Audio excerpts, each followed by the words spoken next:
selanjutnya kita akan memasuki sesi penyampaian materi dari narasumber yang kedua, yaitu Ibu Trio Mil Falikah, SPDI MPD. Kepadanya kami persilakan.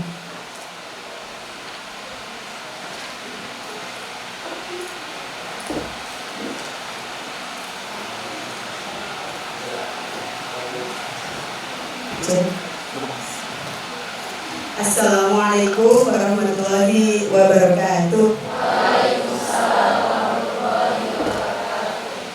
Alhamdulillah wa kafa. Assalatu wassalamu ala rasulih istofa wa alihi wa ashabihi wa man ihtada fahtada. Yang kami hormati Bapak Dr. Taufik, betul? Oh, sorry Bu. Maaf, Bapak Dr. Sodik, saya mendahului ya Pak ya. Dan tadi sudah dapat materi-materi dari Bu Anas ya. Dan yang kami hormati Bapak Ibu dosen yang mendampingi Mas dan Mbak semua yang ganteng dan cantik ini. Ya. Cantik-cantik Pak ini Pak, baru sadar ya. Baru selama ini mereka mungkin tidak sudah dan se-glowing ini ya. Ini lampunya banyak jadi kelihatan cantik-cantik gitu ya. Tapi Pak sebenarnya tadi memang cantik-cantik ini Mbaknya ya. Oke, tadi sudah dapat materi dari Bu Anas ya tentang bagaimana manajemen diri, gitu ya. Di sini saya masih ada korelasinya sebenarnya pembahasannya tentang bidang keseimbangan antara prestasi akademik, ibadah dan kesehatan mental mahasiswa. Ya. Dan materi ini kenapa sangat penting untuk diangkat ya? Karena saya dosen fikih. Spesialisasi fikih, ternyata fikih itu tidak hanya berbicara sesuatu yang sempit, hal haram, boleh tidak boleh, ya, wajib makruh. Ternyata tidak seperti itu. Fikih berbicara tentang segala aspek kehidupan kita yang sifatnya luas. Jadi Rasul itu diutus tidak hanya membawa syariat yang sifatnya itu ibadah saja, ya, tetapi juga sosial, bahkan untuk memanajemen diri seperti itu ya. Nah, maka di sini sangat penting kita untuk memahami prinsip wasatiyah atau prinsip keseimbangan. Ya, oke, next. Nah, sebelum kita berbicara lebih jauh tentang fikih keseimbangan, ya, ini ada self assessment sederhana. Coba dibuka kalkulatornya. Ada aplikasi kalkulator ya. Kita akan mengkalkulasi sendiri-sendiri ya, dari 10 pernyataan ini. Setiap pernyataan ada skornya. Sudah paham ya? Silakan dikalkulasikan. Untuk hasilnya nanti akan ditampilkan di slide berikutnya. Kita self assessment dulu, silakan.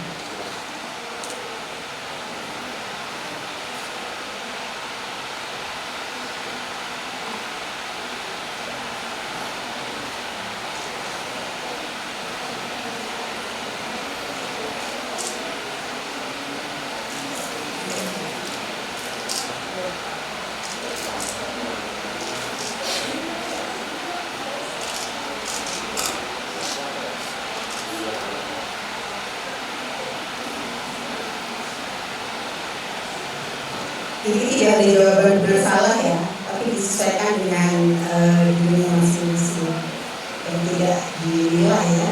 Jadi tidak ada skor yang paling tinggi, paling baik itu tidak. Assessment itu ya yang paling sesuai dengan dirinya sendiri.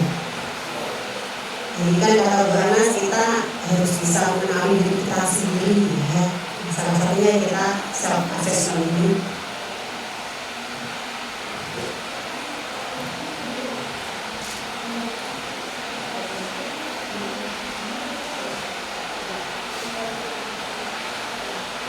Ada yang sudah dapat skornya?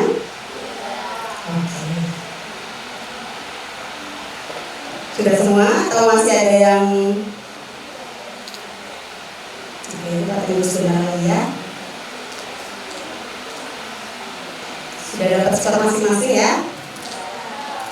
Yang mas-mas? Sudah belum? Belum, oke, silakan. Tidak perlu dipikir dulu. Dijawab sesuai dengan kondisi sekarang. Dan namanya self assessment itu bisa berubah-ubah loh memang. Mungkin sekarang kita lagi happy ya, jadi skornya tinggi. Bisa jadi nanti ketika pulang ke rumah masing-masing gitu ya. Sedih meninggalkan Jogja yang istimewa, terus misi self assessment nggak bisa menurun. Nah, itu memang seperti itu ya. Jadi dikalkulasikan ya siap skor dari tiap-tiap pernyataan. Ya. Oke, kita next ke hasil dari skor yang tadi sudah diukur. Kenapa? Oke, ini hasilnya ya Mas dan Mbak semua. Tidak perlu malu kan, tidak ada yang tahu skornya kalian berapa ya. Yang bisa mengetahui diri kalian sendiri. Ini dari yang lampu merah ya, itu skornya antara 10 sampai 20. Ini perlu perhatian serius. Kemungkinan mengalami distress yang tinggi. Skornya tadi antara 10 sampai 20. Lalu kalau lampu kuning cukup rentan. Nah, ini di atasnya sedikit dari yang tadi merah ya. Perlu memperbaiki pola hidup, manajemen waktu tadi ya yang sudah disampaikan oleh Bu Anas, ibadah dan perlu dukungan sosial. Karena dukungan sosial dari orang-orang sekitar itu juga penting ya. Lalu lampu hijau ini baik ya. Mental cukup sehat. Mungkin banyak yang ditaruh ini ya. Tetap menjaga keseimbangan ya. Lalu yang skor tinggi sekali sangat baik ya. Ini tetap ada catatannya. Pertahankan pola hidup dan tetap waspada terhadap burnout. Ya, burnout itu apa ya? Kelelahan mental, kelelahan fisik dan lain sebagainya itu. Jadi memang kesehatan mental itu seperti iman kalau kata Rasulullah ya. Iman itu yazid wa yanqus. Apa? Yazid wa yanqus, bertambah dan berkurang, fluktuatif. Bisa jadi sekarang kita bareng-bareng sama teman-teman ya, bisa semangat dan sebagainya. Tapi nanti jadi kelompok lagi dengan juga bisa jadi ya. Tapi perlu diperhatikan ya, ini instrumen adalah alat untuk edukatif saja ya. Tidak boleh kita menjudgment ya dengan kita menilai diri kita sendiri, sehingga kalau memang Mbak dan Mas semua ada yang tadi skornya itu merah gitu ya, ada merasa kesepian berkepanjangan, kecemasan berat atau gangguan fungsi sehari-hari, nanti bisa menghubungi psikolog atau psikiater ya. Jadi ini tidak boleh diukur. Jadi nanti ada yang tadi baru jawab 5 soal, makanya kok skornya cuma 15 misalnya. Oh berarti saya ini stres, nggak boleh kayak gitu ya. Karena ini sifatnya hanya refleksi yang edukatif saja, gitu ya. Next. Oke, Mas dan Mbak semua. Jadi fondasi dari ini keseimbangan itu apa sih? Ya, mungkin kita kalau ditanya, kalian kalau suruh milih gitu ya, ingin menjadi mahasiswa yang berprestasi atau menjadi muslim yang taat? Iya bagus, dua-duanya. Dan dua achievement ini ya tidak sesuatu yang kontradiktif, sehingga tidak perlu dibenturkan. Justru di dalam Islam itu ingin muslim mendapatkan kedua-duanya, gitu ya. Sebagaimana yang telah dinaskan di dalam Quran surat Al-Qasas ya ayat 77, dan carilah pada apa yang telah dianugerahkan Allah kepadamu kebahagiaan negeri akhirat. Ini adalah pencapaian ukhrawi ya. Tapi tidak berhenti sampai situ ya. Lanjutannya, dan janganlah kamu melupakan bagianmu di dunia. Ini maksudnya apa? Kita boleh ya memikirkan dunia akhirat, karena memang akhirat itu kampung halaman kita yang sesungguhnya. Karena kalau di dunia ini kan istilahnya mampir ngombe ya. Cuma sebentar aja, paling banter umat Nabi Muhammad itu kan sekitar 60 sekian ya usianya ya. Mungkin alhamdulillah kalau bisa sampai 70, 80 plus gitu ya. Tapi rata-rata tahun Nabi Muhammad itu usianya memang 60-an sekian gitu ya. Nah, dari usia kita yang hanya sedikit itu ya, yang pendek itu adalah untuk mencari bekal nanti di kehidupan yang yang kekal di akhirat. Tapi bukan berarti kita langsung beribadah setiap hari, ya, lalu melupakan prestasi akademik, kebahagiaan yang sifatnya duniawi, itu tidak diharamkan seperti itu ya. Nah, maka Allah mengatakan janganlah kamu melupakan bagianmu di dunia. Nah, itu harus diusahakan. Lalu bagaimana sih realitas mahasiswa kita saat ini? Ini tidak hanya terjadi di Batu Raden ya, tetapi juga mungkin di PAI, di UMY, di mahasiswa manapun ya. Banyak mahasiswa yang mengalami tekanan akademik, mengalami kecemasan, burnout, kurang tidur, kehilangan makna belajar, dan ibadah menurun, lalu sering overthinking. Nah, ini kesehatan mentalnya yang drop. Lalu sementara ada bagian lain atau sebagian lain mahasiswa yang justru sangat aktif organisasi, ya, rajin ibadah, tetapi IPK-nya rendah, turun. Ini mengindikasikan dia hanya fokus tadi ya, ibadah dan organisasi yang sifatnya sosial. Tapi untuk akademiknya dia tidak terlalu dipusingkan. Lalu sebaliknya ada pula yang IPK-nya tinggi, 4 gitu ya, utuh, tetapi dia malah mengalami depresi, mengalami kesepian, lalu kehilangan arah hidup. Nah, ini gambaran mayoritas mahasiswa kita, ya, dan yang dia bisa menyeimbangkan antara prestasi, antara ibadah, lalu kesehatan mentalnya, ya, itu ilmunya masih belum mumpuni seperti itu. Oke, ini data dari WHO. Next.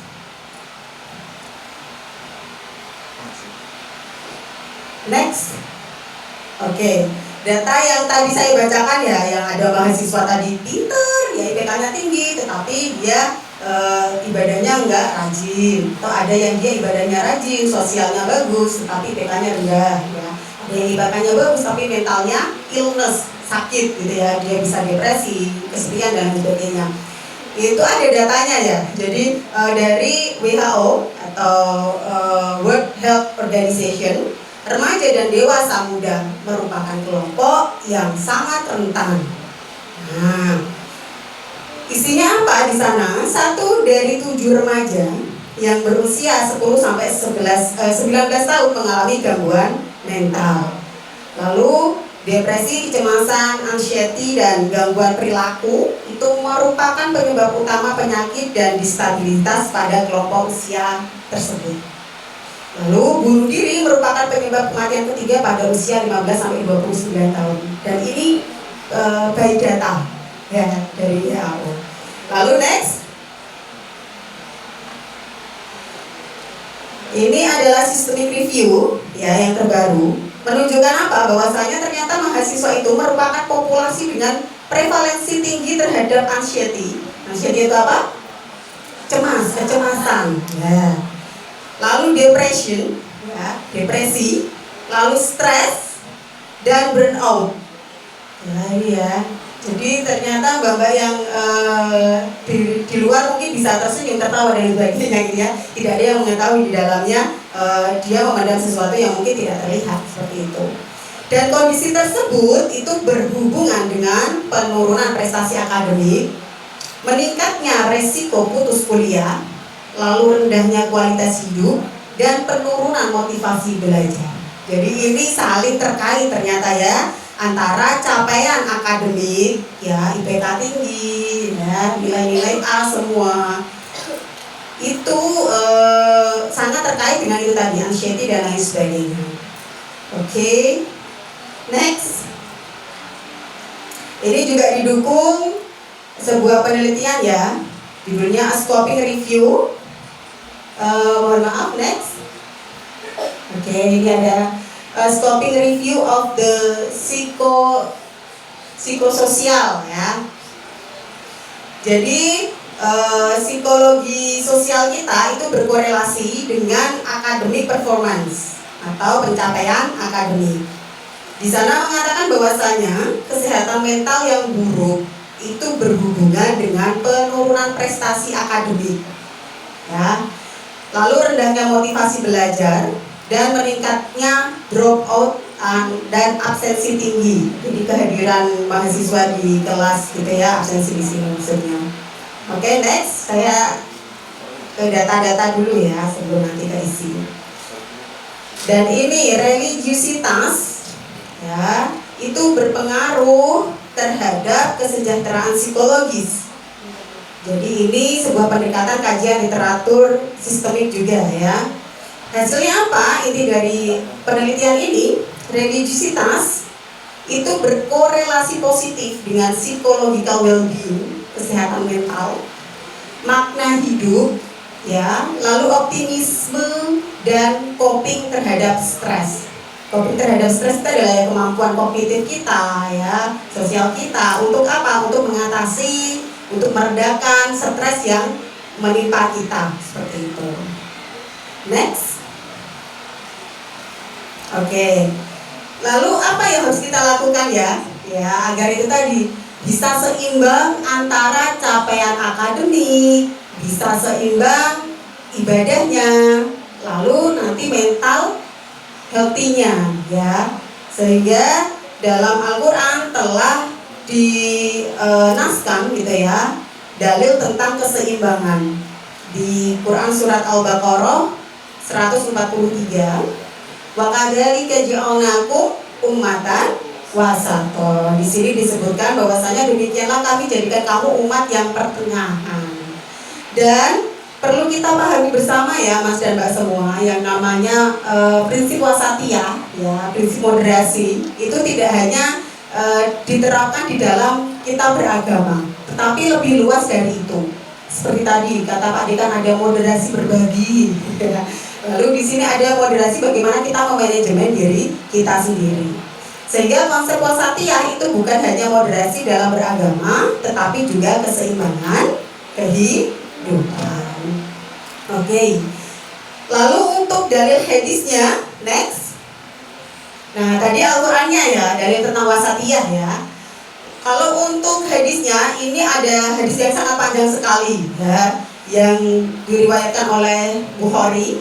Ya, akhon Nabi Sallallahu Alaihi Wasallam. Jadi Rasulullah itu pernah mempersaudarakan ya baina Salman wa Abi Darda.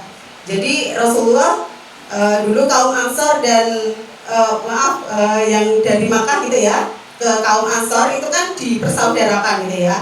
Lalu beliau mempersaudarakan Salman dengan Abi Darda. Suatu ketika Salman itu pernah main atau silaturahmi ke rumah Abu Darda. Kalau di ini bahasanya fazaro ya. Fazaro itu ya berziarah ya, bukan ziarah kubur, tapi ya bersilaturahim gitu ya, ke rumah saudara. Lalu ketika di sana ya, Salman itu bertemu dengan istri Rasulullah, istri Abu Darda ya.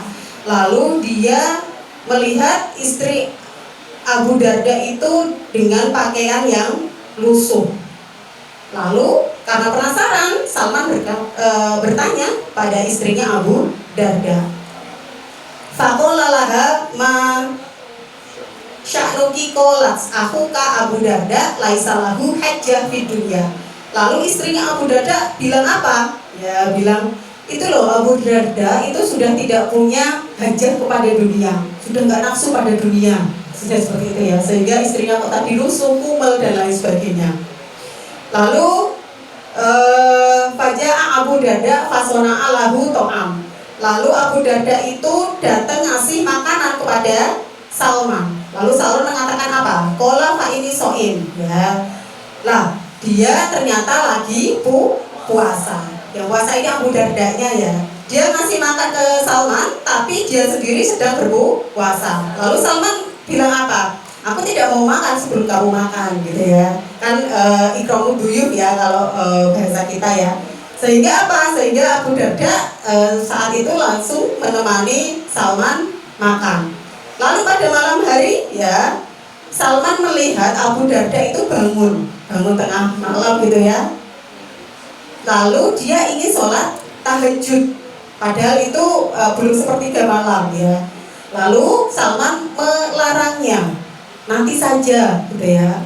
Sehingga di sepertiga malam terakhir mereka baru sholat tahajud berdua, ya. Lalu paginya Salman mengatakan kepada Abu Darda, Anna lirobika alaika hakko, ya, sesungguhnya Tuhanmu itu memiliki hak atas kamu. Walinafsika alaika hakko, dan dirimu juga memiliki hak atasmu, gitu ya. Wala ahluka, wali ahdika alaika hakko, dan keluargamu itu juga memiliki hak atas dirimu. Fa'ato kulli dihaqqin haqqahu, maka berikanlah setiap yang memiliki hak akan haknya. Nah, lalu Abu Darda ini ya mengkonfirmasi perkataan Salman ini kepada Rasulullah. Lalu apa yang dikatakan Rasulullah? Sodaqo Salman benar, gitu ya. Jadi ini mengajarkan kita apa? Bahwasanya ketika kita ingin beribadah, ya, itu juga ada aturannya. Tidak yang berpuasa setiap hari, dan itu kan malah diharamkan, ya. Puasa yang sepanjang hari, sepanjang tahun, gitu ya. Tidak ada berbukanya. Paling banter kalau di kita kan konsepnya adalah puasa Daud, ya. Hari ini puasa, besok buka, besok puasa, besok buka, gitu. Tapi tidak ada yang puasa setiap hari. Nah, itu dilakukan oleh Abu Darda, sehingga diingatkan oleh Salman bahwasanya tubuhmu itu juga mempunyai hak, ya. Tuhanmu mempunyai hak, seperti itu. Keluargamu pun mempunyai hak, seperti itu, ya. Lalu next, hadis lain juga disebutkan, ya. Inna li jasadika alaika haqqo, sesungguhnya tubuhmu memiliki hak atasmu. Dan ini menjadi dasar menjaga kesehatan fisik dan mental. Jadi menjaga kesehatan itu tidak hanya jasad kita yang sehat, tetapi yang lebih penting apa yang ada di dalam jasad kita, yaitu mental kita, ya, jiwa kita.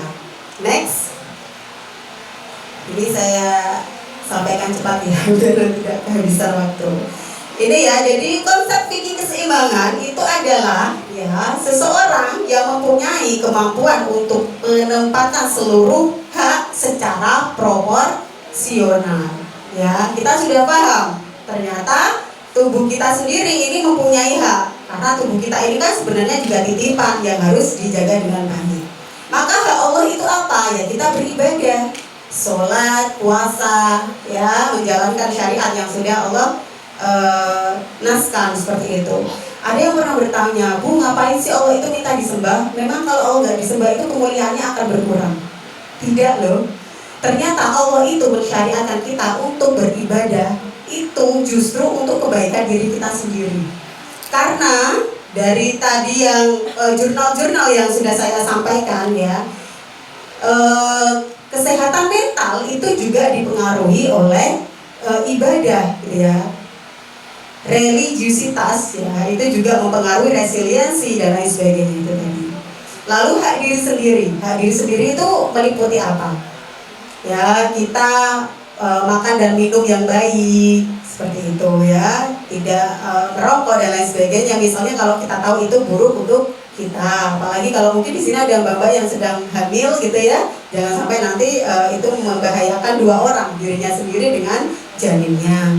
Lalu hak keluarga itu apa? Misalnya waktu quality yang kita sediakan, ya, komunikasi. Mungkin di sini kalau ada yang ngekos, ya, ada nggak waktu khusus yang kalian sisihkan untuk menelpon ayah, menelpon ibu, mengabari dan lain sebagainya. Dan itu kan sangat berarti untuk mereka. Dan itu merupakan hak keluarga, ya. Lalu hak masyarakat, karena kita tidak hidup sendiri, ya, kita adalah makhluk sosial, maka hak masyarakat itu adalah kehadiran kita, ya, di dalam masyarakat untuk membantu membangun kehidupan bermasyarakat. Lalu hak ilmu, ini juga penting, ya, karena kognitif kita itu juga perlu diberi makan, seperti itu. Lalu yang terakhir adalah hak tubuh. Seperti yang saya katakan tadi, ternyata tubuh kita ini tidak mutlak punya kita, loh. Tubuh kita ini adalah titipan yang kelak juga akan dimintai pertanggungjawaban di akhirat, ya.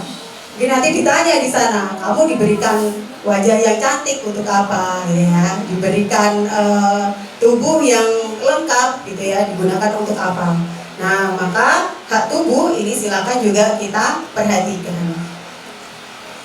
Oke, next. Hubungan antara ketiganya, tadi ya ada 3 variabel ya di pembahasan kita tadi. Ada prestasi akademik, ibadah, dan kesehatan mental.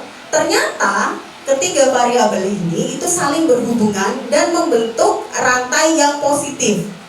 Sehingga ketika salah satu itu ada yang timpang, maka bisa dipastikan variabel yang lainnya itu juga bisa menurun. Jadi ibadah yang kita laksanakan, yang kita lakukan setiap hari, itu ternyata bukan karena Allah butuh, ya, tetapi untuk apa? Lebih untuk diri kita sendiri, menjadikan hati kita tenang, ya. Lalu dengan ketenangan hati itu menjadikan mental itu jadi sehat. Nah, ini korelasi ya. Setelah itu ketika mental itu sudah sehat, implikasinya fokus belajar menjadi meningkat.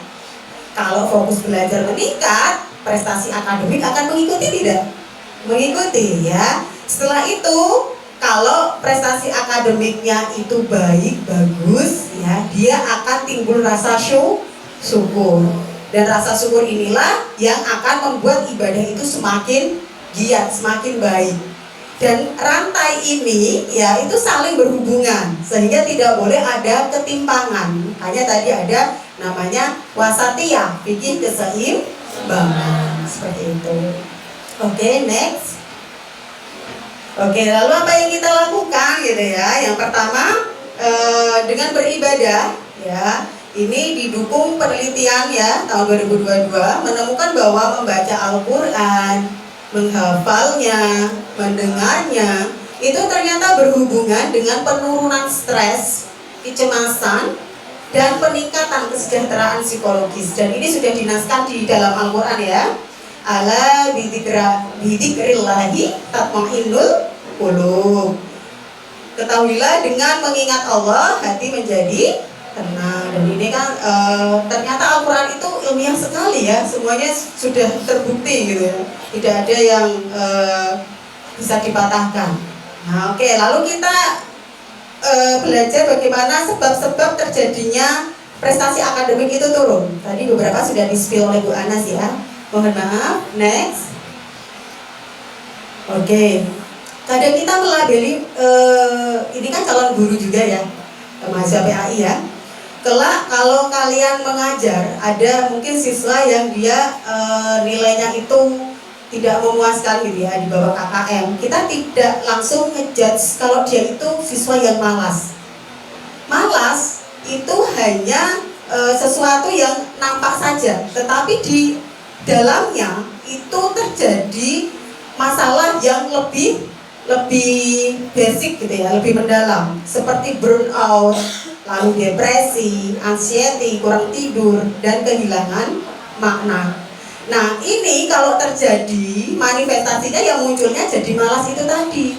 Sehingga malas itu bukan inti dari masalahnya, tetapi di bawah malas itu tuh ada sebab-sebab yang lebih mendasar seperti itu. Nah, maka tadi perlu kita ketahui dulu ya, kekurangan kita itu apa sehingga nanti bisa diperbaiki. Karena kalau kita nggak tahu salahnya kita di mana atau kurangnya kita di mana, ingin memperbaiki kan nggak tahu ya mau mulai dari mana. Sehingga kita harus tadi mengenal diri sendiri. Betul kata Bu Anas tadi. Next. Nah, lalu selanjutnya, mengapa ibadah kok kadang-kadang bisa jadi males gitu ya? Ibadah itu menurun. Dan ini juga berhubungan dengan faktor mental ya, atau psikologis ya. Bisa karena dia stres, kelelahan, lalu media sosial tadi sudah dijelaskan. Karena media sosial itu kan malah memberikan informasi yang sangat banyak sehingga kita malah jadi tidak fokus ngapa-ngapain. Lalu kurangnya regulasi diri, tadi sudah dijelaskan Bu Anas ya. Next. Oke, ini yang selanjutnya, mengapa mental menurun? Ya, padahal tadi kan harus diseimbangkan semua ya, prestasi, ibadah, dan kesehatan mental. Yang pertama, perfeksionis. Ini kadang-kadang menghambat juga loh selesainya skripsi kalian. Makanya saya selalu mengatakan pada mahasiswa saya, kalian ketika menulis proposal, menulis skripsi, itu silahkan sampai selesai dulu, baru nanti yang menilai ini bagus, ini kurang, ini perlu ditambahkan sesuatu, itu dosenmu, bukan kamu, ya. Karena tulisan yang bagus itu apa? Tulisan yang selesai. Ya, jadi kadang kita sudah memikirkan ya sesuatu yang nanti kita dapat penolakan dan lain sebagainya, ya. Ini kok kayak biasa saja ya tulisanku ya. Kita menilai sesuatu yang kita lakukan, padahal itu bukan tugas kita. Bahkan penulis novel terkenal pun dia kan nggak mengedit tulisannya sendiri, ada editornya kan. Nah, maka kalau mahasiswa menulis skripsi kok dia juga jadi mereviewnya sendiri, lalu menilainya sendiri, jadi nggak selesai kan. Makanya saya selalu mengatakan silakan diselesaikan dulu, nanti baru kita diskusikan. Mau apa kita yang didiskusikan kalau tidak ada yang bahan yang seperti itu. Lalu selanjutnya yang menjadikan mental menurun adalah tekanan akademik. Nah, ini juga tidak bisa kita pungkiri ya, apalagi kalau musim ujian ya, baik UTS ataupun UAS, tugas numpuk-numpuk itu kan menjadikan mental kita jadi kena mental gitu. Nah, makanya pentingnya regulasi diri itu tadi. Lalu bisa dengan masalah ekonomi, lalu bisa konflik keluarga, dan kurang dukungan sosial. Dukungan sosial itu bisa dari siapa saja ya, bisa dari keluarga, teman, dan lain sebagainya. Nah, next. Oke, ini ya kalimat pamungkas ya, penutup. Jadi, Mbak dan Mas semua, bukan IPK yang membuat hidup bahagia, bukan pula ibadah dan ritual saja atau semata. Bukan juga kesehatan mental tanpa arah spiritual. Islam mengajarkan keseimbangan. Ibadah melahirkan ketenangan, ketenangan melahirkan fokus belajar, ilmu yang diperoleh mendekatkan kepada Allah. Dan inilah makna fikih keseimbangan. Maka diharapkan kita bisa menjalankan tiga-tiganya secara seimbang. Mungkin itu saja dari saya. Saya tutup. Billahi taufiq wal hidayah. Wassalamualaikum warahmatullahi wabarakatuh.